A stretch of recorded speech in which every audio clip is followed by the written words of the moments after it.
6월은 우리가 호국 보훈의 달이라고 이야기를 합니다. 이 나라에 베푸신 하나님의 은혜가 너무 크고 놀랍다고 생각을 합니다. 우리 모두가 인정하기는 우리나라 대한민국은 참 하나님의 은혜를 받은 나라다. 힘들고 어려운 일이 그렇게 많았지만 하나님께서 지금 이 나라를 이렇게 우뚝 세워주신 것, 전적인 하나님의 은혜다 고백할 것입니다.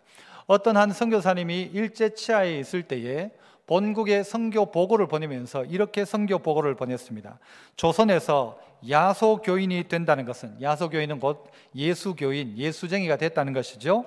조선에서 야소교인이 된다는 것은 곧 애국자가 된다는 말과 같은 것이다. 야소교인만이 참혹한 일본의 식민 지배에서 소망을 포기하지 않은 유일한 조선민이었다. 이렇게 선교사님이 선교 보고를 보낸 것입니다. 그 참 일제치하의 고통 속에서도 예수 믿는 사람들은 애국자들하는 것입니다. 일제치하에 살면 여러분, 나라가 바뀌지만 내 먹고 사는 거하고 사실 무슨 상관이 있습니까? 그래서 다들 거기에 체념하고 그러려니 하고 아이고 이게 내 팔자려니 하고 살아가고 있었을지 모르지만 예수 믿는 사람은 달랐다는 거죠. 예수 믿는 사람은 애국자였다. 그들은 정말 힘들고 어려운 그 일제치하 속에서도 소망을 봤다는 것이죠. 애국자들아. 말하기는 이 시대를 살아가는 그리스도인들도 다 애국자여야 합니다. 특별히 대한민국 이 땅에 살고 있는 그리스도인들은 당연히 애국자여야 한다고 생각합니다. 전 세계에서 하나님이 저 이스라엘, 그 나라도 참 특별한 나라고요.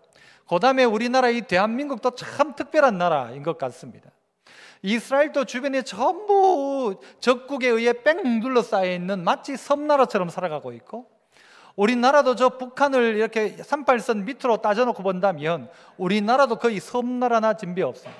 주변에는 전부 우리의 적처럼 여겨지는 나라들이 우리 주변에 있습니다. 이런 상황 속에 있는 우리가 역사 속에 우리나라의 오늘 현실을 바라보고 이때까지 베푼 하나님의 은혜를 생각하면서 애국자가 되어야 하고, 그래서 오늘 이 본문 가운데도 나오지만 하나님의 기업으로 선택된 백성 복 있다.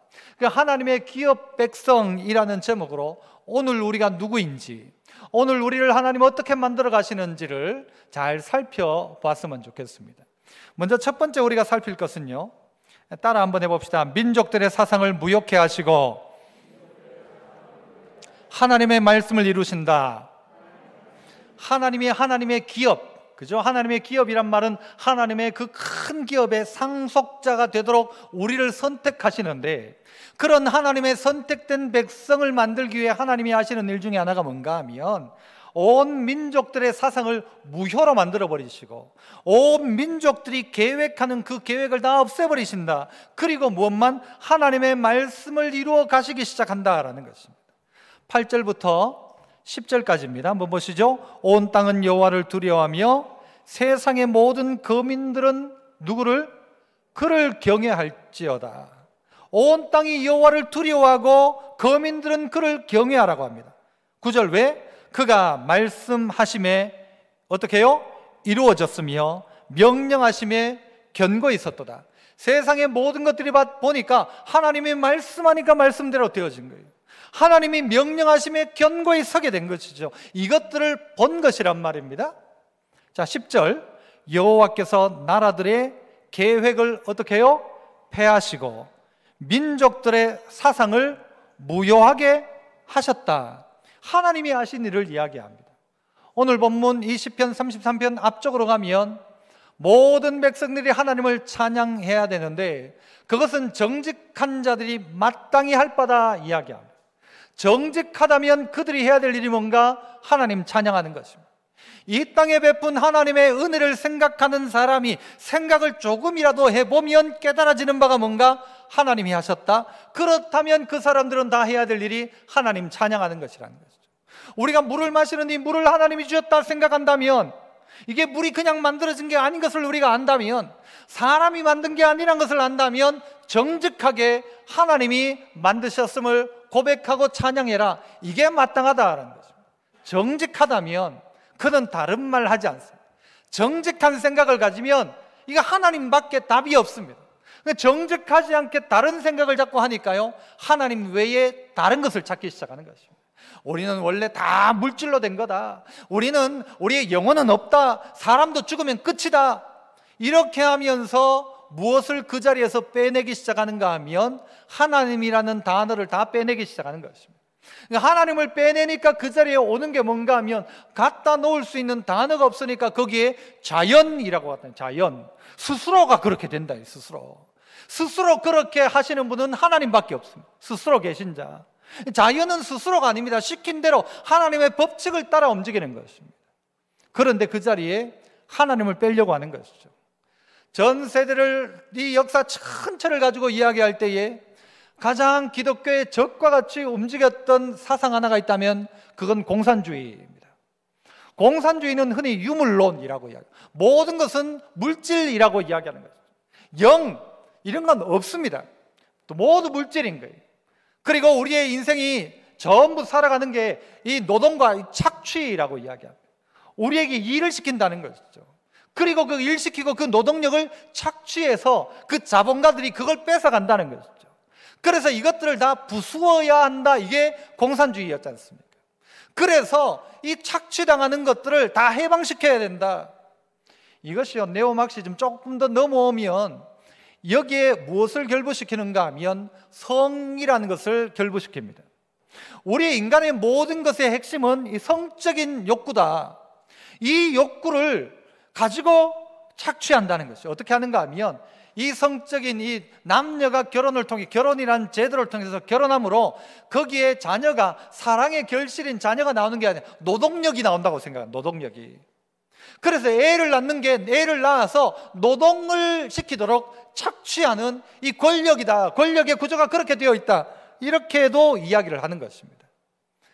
그러면서 우리에게 해방은 뭔가 하면 성의 해방이 필요하다는 것이죠. 결혼이라는 제도 때문에 우리가 착취를 당하고 있다는 거예요. 이 성을 해방시켜야 되는, 그 자유연애, 결혼이라는 제도 자체를 하지 않는 것이죠. 그리고는 어디까지요? 애도 낳지 않는 것이죠. 그리고는 자유롭게 살아가라는 것이죠. 어디까지 갑니까? 이 성적인 해방이 낙태 당연한 것이죠. 내 인권, 내가 자유롭게 살고 내 멋대로 살 자유가 있는데 내 뱃속에 있는 애를 내가 지우는 것도 내 자유고 내 이것도 인권이다라고 이야기하죠. 그러면서 생명을 경시하기 시작합니다.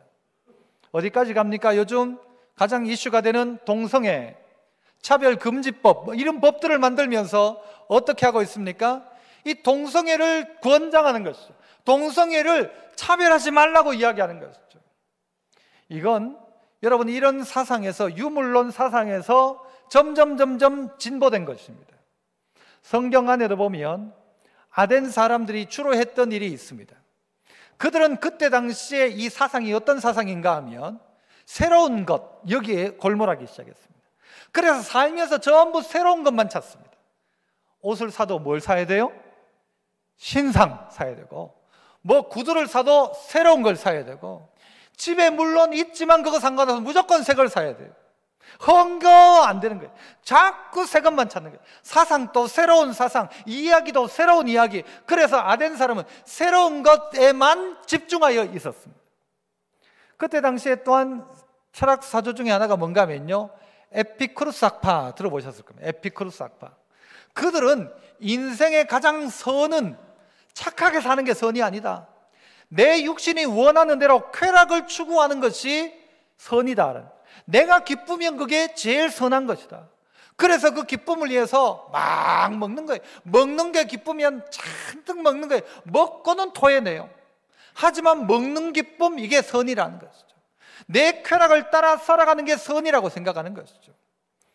이런 어떤 시대의 사조를 간디는 7가지 사회 악이라는 말로 시대의 이 사상들이 이런 식으로 가고 있다는 것이죠. 이렇게 악으로 바뀌어져 가고 있는데 그 악이 7개를 이야기합니다.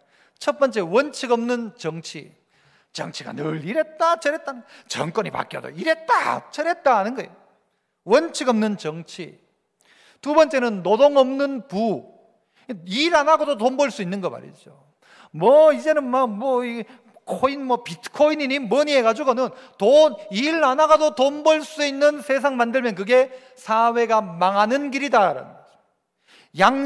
양심이 마비된 쾌락을 추구하는데 양심하고 상관없는 거예요. 딴 사람하고 상관없어. 내가 좋으면 그 쾌락은, 양심이 없어도 그 쾌락은 좋다고 생각하는 게 세상이 망할 징조라는 것이죠. 도덕 가치가 없는 지식, 잘 알기는 알고 공부는 했는데 그 공부 가지고 뭐예요? 가치가 없는 거예요. 가치가 없는 지식, 도덕성 없는 상업. 돈만 벌면 되는 거죠. 돈만 벌면 되지 거기에 무슨 도덕이 필요하냐? 속여서라도 뺏어서라도 돈 벌면 돼.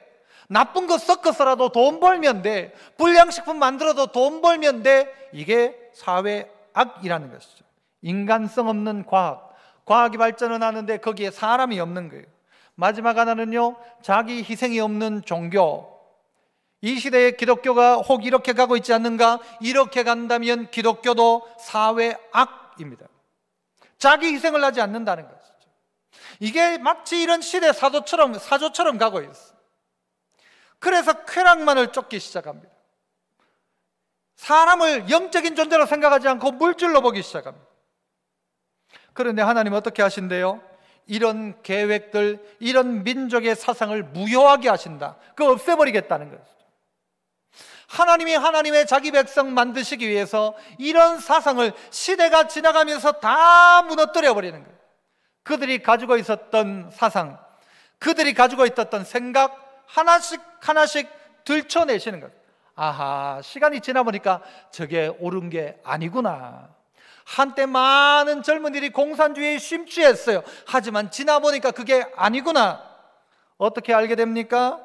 여러분, 공산주의 그렇게 외쳤던 그들이 얼마나 많은 사람을 죽였습니까? 학살냈습니까? 스탈린이 권력을 잡고 있는 동안 수백만 명을 숙청했어요. 자기 권력을 위해서. 강제이주를 시키고, 그래서 질병으로 굶주려 그렇게 죽어갔어요. 중국 모태똥도, 캄보디아에는 여러분 크메르루즈를 통해 가지고 인구가 그때 800만 명이었는데 그 중에 200만 명이 다 죽었어요. 그 죽었던 이유가 뭔지 아세요? 안경 꼈다고 죽였습니다. 안경 끼신 분들 감사하십시오. 여러분, 그 땅에 있었으면요, 안경 낀 사람을 지식인으로 보고 다 죽여버렸어요. 머리에 다른 생각이 들어있다 죽여버린 거예요. 살찐 사람 죽였습니다. 감사하십시오. 영어 쓴 사람 죽였어요. 영어 쓴 사람. 조금 똑똑하다 싶은 사람 다 죽여버렸어요.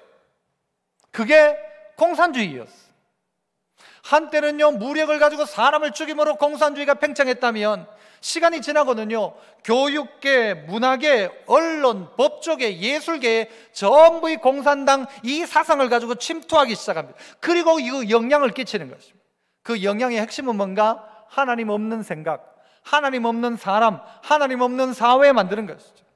성경을 빼내버리는 것이죠. 그러나 성경은 뭐라고 이야기합니까? 한 남자와 한 여자가 결혼하게 하신 것입니다. 가정을 이루게 하신 것입니다. 자녀를 낳게 하신 것입니다. 이게 하나님의 복인데 그들은 그렇게 생각하지 않는 거예요. 이걸 단순한 사람의 쾌락으로만 보기 시작하는 것이죠. 가정은 우리를 얽어매는 굴레라고 생각하는 거예요. 여기에서 해방되어야 된다고 생각하는 거예요. 부모의 자식과의 관계가 해방되어야 되고 성적인 굴레에서 해방되어야 된다고 생각하는 거예요. 내 멋대로 하는 게 자유라고 생각한 거예요. 그런 사상이 깨뜨려져야 합니다.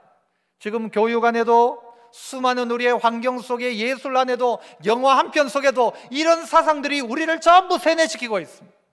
그러나 분명한 것은 이것이 잘못되었다는 것을 깨닫게 됩니다. 하나님이 그 사상들을 다 하나씩 깨뜨려 버리십니다. 그리고 진정한 가치, 진정한 여러분 최고의 가치는 성경인 것이죠. 성경만이 이긴다. 성경이 최고의 사상이다. 모든 사상을 무너뜨리는 사상은 성경인 것입니다.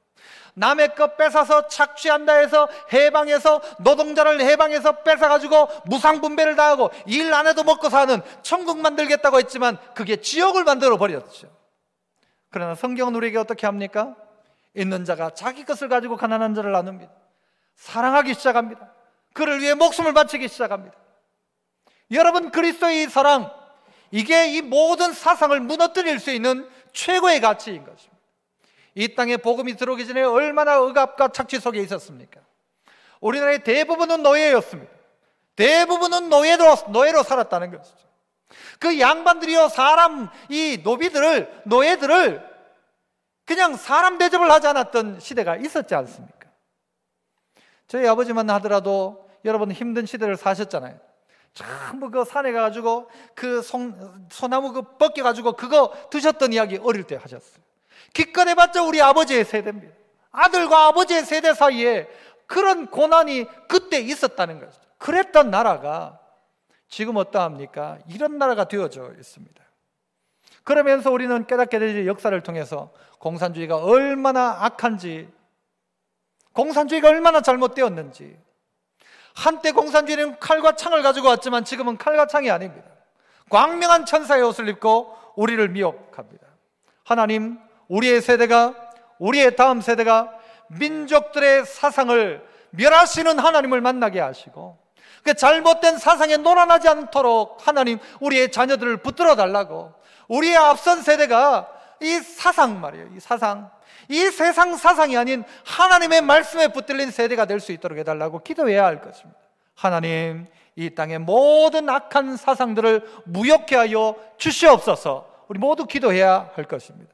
다음 세대가 이런 세상이 그렇게 가다 보니 막 동성애에 자기들도 혹해가지고 따라가고, 그게 뭐 나쁘냐라고 이야기하고, 악이 악인데도 불구하고 악이 악이라고 이야기하지 않고, 잘못된 것인데도 불구하고 인권이라고 이야기하는 이 잘못된 사상과 생각 속에서 그 모든 생각들이 교정되고 바뀔 수 있도록 우리 모두가 기도해야 할 것입니다. 왜냐?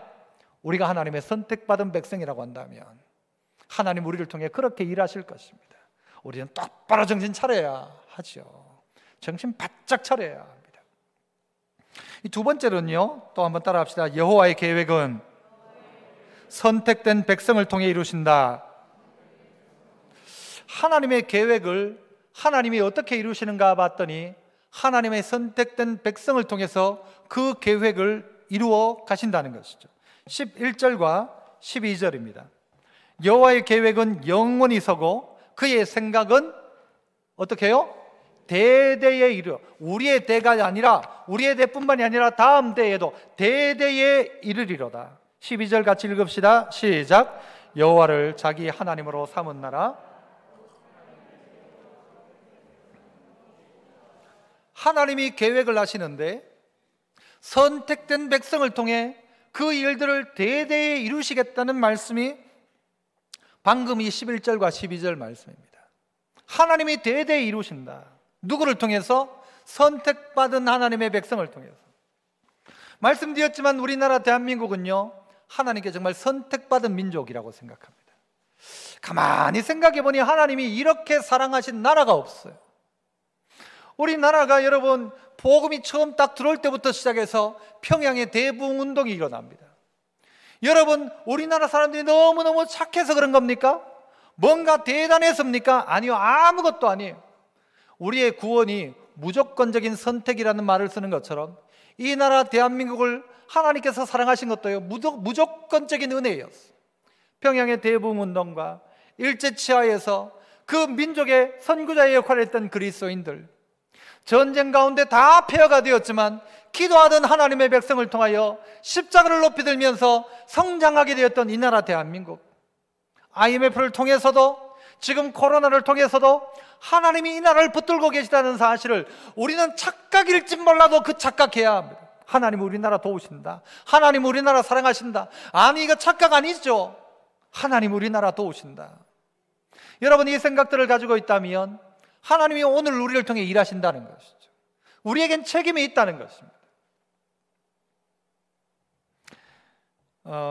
한번 어떤 선교사님이 우리나라에 와서 초기죠, 양반을 만난 거예요. 한 양반을 만나가 이야기를 하려고 딱 이야기를 하는데, 이 양반님이 딱 모자를 쓰고 있으니까 모자가 딴 나라하고 좀 다르잖아요. 야, 그 머리에 쓴 게 그 뭐요? 그 모자가 뭐요? 하니까 이분이 대답을 합니다. 뭐죠? 갓. 아니, 갓? 갓? 갓이라고 하는, 갓이 뭡니까? 영어로 하면 그게 하나님이죠. 하나님. 갓이라는 거예요. 우와, 이 백성은 어떻게 머리 위에다가 하나님을 모시고 사느냐. 이게 서양 이 선교사 입장에서 그 단어가 그렇게 짝지어지는 거죠. 아, 머리 위에는 갓을 쓰고 있구나. 갓. 모자갓이 아니라 하나님을 쓰고 있다 생각한 거예요. 당신 나라는 이름이 뭐요? 하니까 조선이라는 거예요. 조선. 그거 한번 써보시오 하니까요, 한자로 조선을 쓰는데 아침 조자에다가 깨끗할 선자를 쓰는 거예요. 그래 저 조선을 파자를 해보니까 저게 무슨 글자입니까? 아침 조자를 파자를 해보면 열십자. 십자가 뭐예요? 십자가죠, 십자가. 십자가 밑에 뭐예요? 날일자. 그 밑에 또 십자가. 그 옆에는 달월. 낮이나 밤이나 뭐요? 십자가예요, 십자가. 아니 낮에도 십자가, 밤에도 십자가. 야, 이런 나라가 어디 있냐? 선교사님이요, 자기가 배운 그 한자 이제 뭐 몇 개 배우고 나니까 열십자는 알고 날일자, 뭐 달월자는 아니까 아는 단어가 눈에 보이는 게 열십자, 십자가 2개, 날일, 달월. 이야 싶은 거예요. 선자도 한번 파자를 해봤어요. 선자가 뭐냐 봤더니 선자의 앞에가 뭐예요? 물고기 어자거든요. 물고기가 여러분 뭘 상징합니까? 그리스도인들을 상징합니다. 이 익투스라는 그 단어, 이 초기에 이제 우리 초대교회 교인들은 암호로 이렇게 물고기 표시를 했고요. 익투스, 그게 뜻이 뭔가 첫 글자를 하면, 익투스의 첫 글자를 하면 예수 그리스도 하나님의 아들, 그 뜻이거든요. 그래서 그들의 암호는 물고기였어요. 물고기 그러면 예수쟁이라고 생각했어요. 이야, 거기다가 옆에는 뭐예요? 양자가 있는 거예요. 양은 또 뭡니까? 우리는 하나님의 어린 양. 그러니까 이 선교사가 생각하기에 자기가 온 이 대한민국이요, 이 조선이라는 나라가 희한한 나라인 거예요. 머리에는 하나님을 두고 그 글자에는 십자가를 두고 그 다음에 물고기와 그 다음에 양. 그러니까 이건요, 너무너무 성경적인 이름이라고 해석이 되는 거예요. 거기다가 그러면 당신 나라 조선을 영어로는 어떻게 쓰오 물어보니까요, 영어로 하면 뭐예요? CHOSEN입니다. 이게 제가 이 발음이 좀 안 좋지만요, 이 조선이라는 단어를 그렇게 썼는데 이걸 미국 사람들은 그 단어를 뭘로 해석을 합니까? 선택이라는 단어로 해석을 합니다. 초선 발음은 뭐 이해하거든요. 그분들이 보기에는요, 이 조선이라는 이 단어가 선택이라고 보이기 시작하는 거예요. 아니, 이 나라 조선 선택받은 나라 백성이구나, 이걸 선교사가 깨달은 거예요. 오늘 12절도 보면요, 이렇게 되어져 있어요. 오늘 우리 본문 12절 영어로 이렇게 되어 있어요. Blessed is the nation. 복되다는 거예요. 이런 나라가. 어떤 나라? 하나님이 주인 되신 나라는 복되다. The people. 어떤 사람요? He has 조선. 어떤 그의 기업이 된 헤리티지, 기업인 그 선택받은 백성은 복되던데 그의 기업인 조선 백성 복되다, 이렇게 받을 수도 있다고 생각해요. 생각해보니 너무 감사한 거예요. 이 조선 백성 뭐다? 어떤 백성이다? 선택된 백성이다. 할렐루야. 이 선교사가 보기에 그렇게 깨달아지는 거예요. 여러분, 이게 그냥 말장난입니까? 우리가 가만히 생각해봐도 여러분 단어가 그렇잖아요.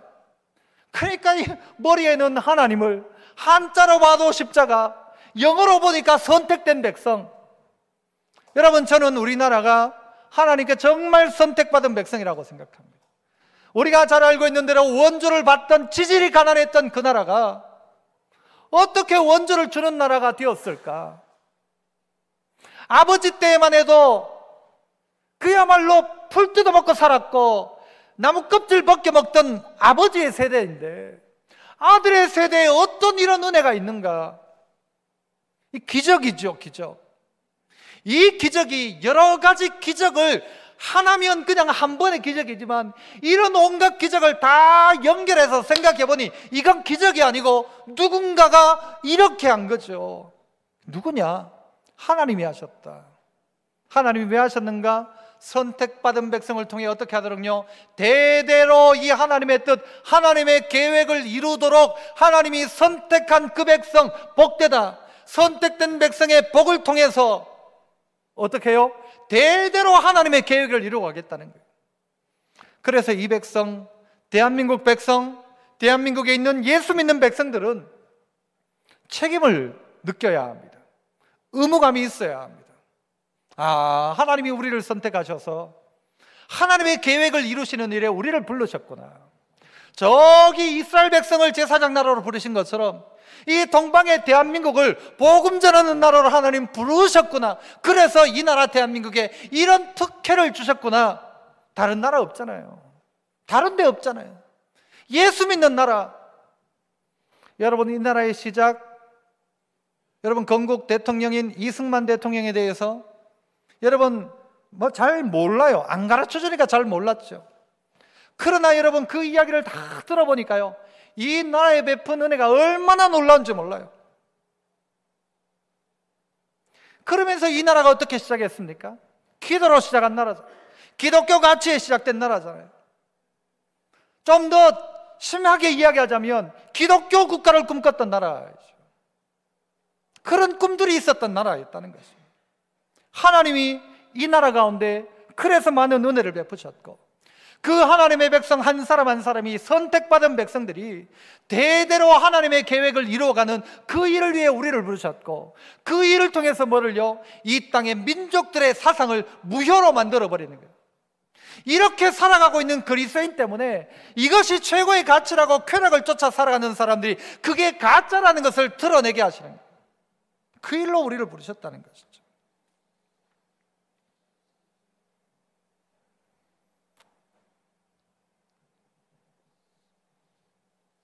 마지막 세 번째는요, 또 한 번 더 따라서 해봅시다. 하나님이 보호하사. 그 다음 뭐예요? 우리나라 만세. 한 번만 더요. 하나님이 보호하사 우리나라 만세죠. 하나님이 보호하사 우리나라 만세. 여러분, 우리나라의 애국가에 나오는 것 아닙니까? 우리가 잘 알고 있는 대로 하나님이 보호하사 우리나라 만세. 이건 처음이요, 찬미가 14장에 나오는 게, 찬미가 14번. 찬송가에 예전에 있었던 노래가 바로 이 애국가예요. 하나님 보호하사 우리나라 만세. 하나님 어떻게 보호하세요? 자, 보세요. 13절부터 여호와께서 하늘에서 어떻게 하셨대요? 구보보사 모든 인생을 살피셨고, 14절 곧 그가 거하시는 곳에서 세상의 모든 거민들을 어떻게 하신대요? 굽어 살피시고, 15절 그는 그들 모두의 마음을 지으시며 그들이 하는 일을 어떻게 해요? 굽어 살피는 이로다. 굽어 살피시는 이로다. 하나님이 우리의 인생을 굽어 살피신대요. 이 나라 대한민국을 굽어 살피신대요. 굽어 살피신다. 자세히 보시고 유념하여 보시고 집중하여 보신다는 거예요. 어떻게 하는지를 보시는 거예요. 내 백성, 이 하나님의 백성된 선택된 백성들이, 예수 믿는 하나님의 백성들이 어떻게 사는지를 굽어 살피신다. 굽어 살피신다. 봐요, 핸드폰 끄라고 했는데 누군지 안 봐야지 나는 지금. 하나님이 보호하사 우리나라 만세. 만세입니다. 16절부터 보세요. 많은 군대로 구원 얻은 왕이 없으며 용사가 힘이 세어도 스스로 구원하지 못한다. 군대를 가지고 구원받느냐? 아니다 라는 거예요. 용사가 힘이 세다고 스스로 구원하느냐? 아니라는 말이에요. 17절 구원하는 데에 군마는 헛되며, 구원을 이루는 데 보니까 이 군대에 있는 마차, 탱크가 아무 소용없더라는 거예요. 군대가 많다 하여도 능히 구하지 못한다. 군대 힘이 세다고, 탱크가 있다고, 핵무기가 있다고 이기지 못한다. 북한이 아무리 저 핵무기를 만들었다 한다고 그가 이기느냐? 못 이긴다. 사람에게 달려있는 게 아니란 말이에요. 힘에 달려있는 게 아니란 말이에요.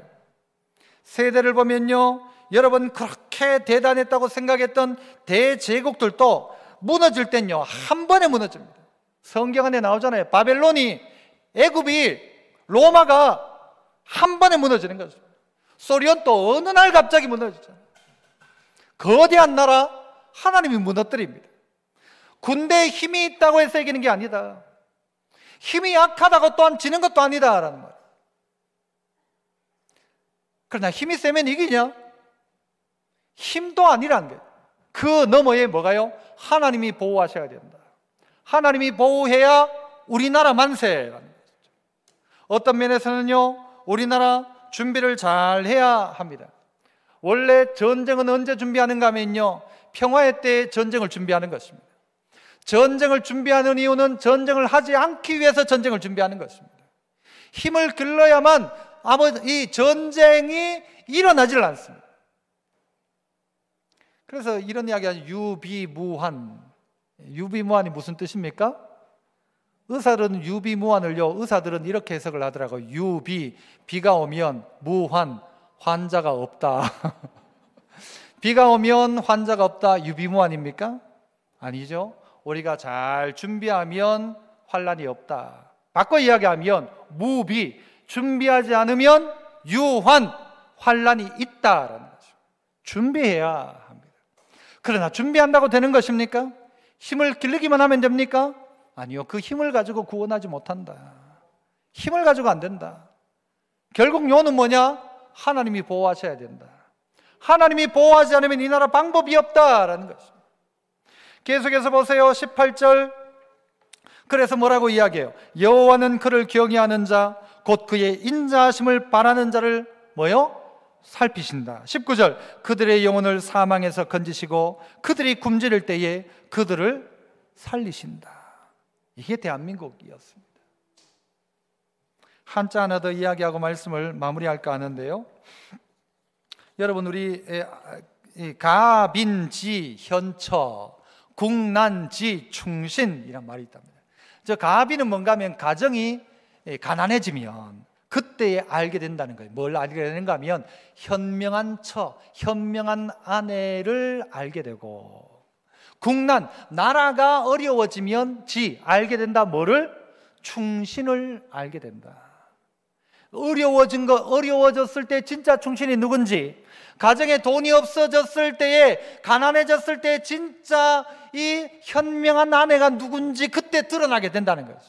똑같이 나라가 어려워질 이때에 진짜 그리스도인이 드러나게 되는 겁니다. 코로나의 때에 진짜 믿음의 사람이 드러나게 되는 것이죠. 나라를 생각하는 마음 가지고 우리 모두가 해야 될 일이 무엇입니까? 인류국가 만드는 것입니까? 인류국가가 뭡니까? 돈 많이 벌고 수입이 많아지면 인류국가입니까? 아니요. 문제는 더 심각해집니다. 도덕적인 타락은 훨씬 더 심각합니다. 복지국가 만들면 됩니까? 여러분, 복지국가 만드니까요, 사람들이 삶의 의미를 못 찾아라. 다 해주니까, 일 안 해도 되니까 의미가 없어. 살 이유가 없어. 옛날에는 힘들게 요거 하나하나 벌었는데 이제 그렇게 할 이유가 없는 거예요. 여러분, 이게 좋은 나라가 아닙니다. 열심히 일하는 나라, 땀 흘리는 나라. 그래서 나를 통하여 연약한 자가 있으면 내가 그를 사랑으로 섬겨주는 나라, 내 것만 챙기는 게 아니라 남을 생각할 수 있는 나라, 그런 나라 꿈꿔야 되죠. 그래서 오늘 나라 사랑 주일인 오늘 이날, 우리 온 성도들의 마음속에 나라를 향한 기도의 마음들이 있어야 합니다. 이 나라의 복지국가, 인류국가가 아니라 하나님이 통치하는 나라, 다른 사람 빼놓고 이 예수쟁이들만큼이라도 하나님 뜻대로 살면, 하나님 보호하사 우리나라 만세되면 하나님 어떻게 해요?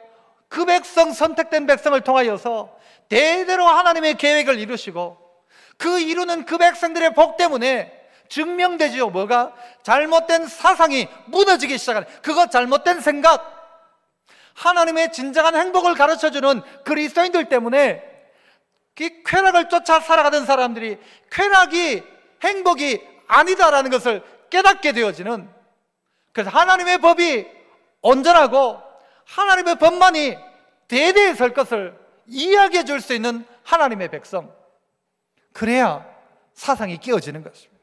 그래야 다음 세대가 올바른 사상 가운데 서게 되는 것입니다. 하나님은 이 나라 대한민국을 정말 사랑하셨습니다. 그 사랑받은 우리, 이제는 그 사랑받은 이답게 책임 가지고 살아야 합니다. 그래서 우리 온 성도들이 믿음 안에서 굳건하게 서가고 나라 사랑하는 애국의 성도 다 되시기를 축복합니다.